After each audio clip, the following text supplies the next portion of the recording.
to get back for a moment, Martha, to the KWIC, to the AIAW, and particularly the region that we were in, and then the KHSAA, the Kentucky High School Athletics Association.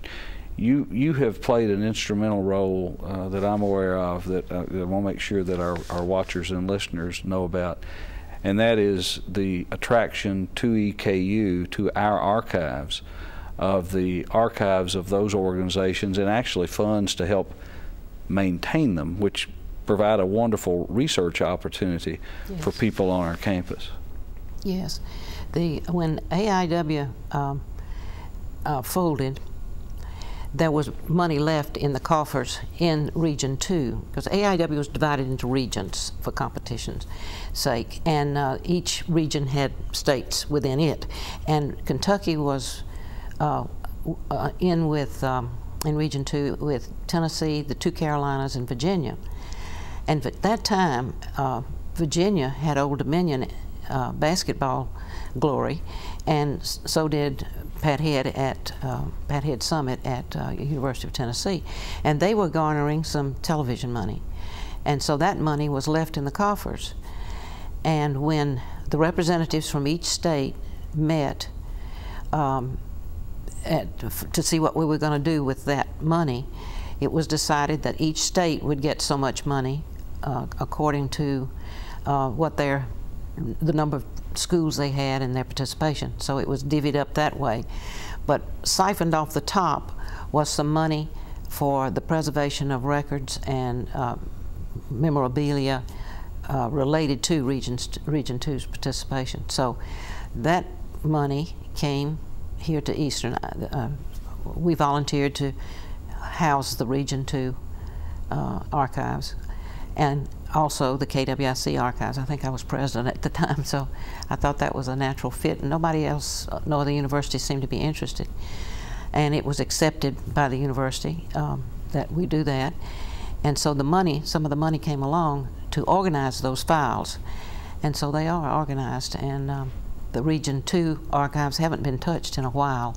I haven't looked at them in a long time, but there's things there that scholars who care about the history of Southern women, sportswomen, or I don't know, you could reach out to governance organizations and the impact of Title IX on women's sports in general. All that can be looked at by serious students, I think. It was quite a ride. It was quite a ride, but I'm very proud of the fact that we have those two organizations. Well, archives. I am too, and of course he's retired, but Charlie Hay was our archivist at the time. Yeah. And I always thought Charlie had a great sense and a great vision for what would ultimately become some real good primary research sources. Well, Martha, what have we not talked about that you'd like to share? Well, I'd like to talk more about this transition thing. Okay.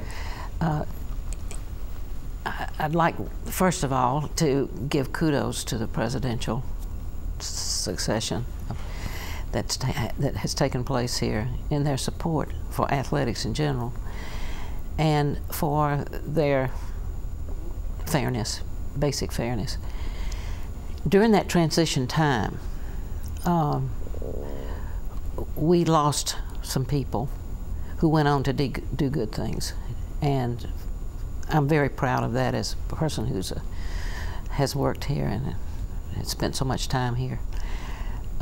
We have had countless students who've left here and gone on to coach here in Kentucky and other places. We've had people to leave here and go be athletic administrators. We always seem to be welcome anywhere we go in terms of public education. That, I think, is a kudo that I really would like to give EKU. I think the emergence of women's sports here was built on a solid foundation, like I said. It came from an academic area instead of a student affairs area, like men's sports did. So it made it basically different. And I think some of the things that the women's model cherished has worked its way into the men's model as well. It's a tough thing, this fundraising business, and what it involves and what it can lead to and all of that. And to have institutional control over that is quite a challenge, but I think that's working more and more. I would like to see more visibility given women's sports in the past or up to the future. I don't know if anybody's got time to do that, but I think if you want to attract good, solid faculty and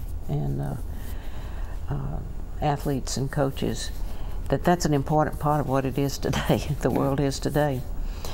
And I haven't been in the Coliseum in a long time, but I plan to go over after we finish here and just look at things. And I understand it's been updated quite a bit, and I always was proud of that arena.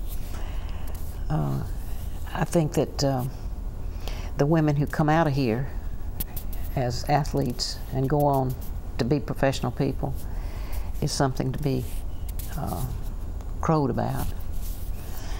And I think it's a part that could stand some enhancement in that regard.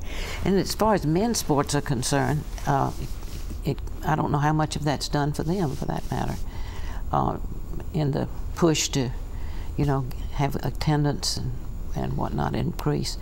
Some of those other kind of things may need some shoring up too. I don't know. I read the Lexington paper. I don't read the Richmond paper because I live in Lexington, and I don't know if the Richmond Register comes on with that stuff or not. Richmond Register does a very nice job, and of course this is getting a little far afield, but here 25 miles from Lexington, that has always had an impact on media exposure, a negative impact on media exposure beyond the Richmond Daily Register for our athletic programs. But certainly, we have both our men's and women's intercollegiate athletic programs have a strong heritage, a strong tradition. It's something that we need to lift up and celebrate. And in that light, when we were looking for folks that we might talk to and in this continuing series, EKU Then and Now,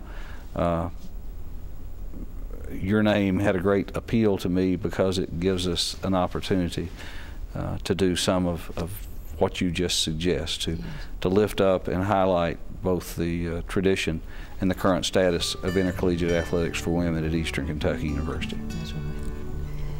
I'm very proud to have been a part of that. Yeah.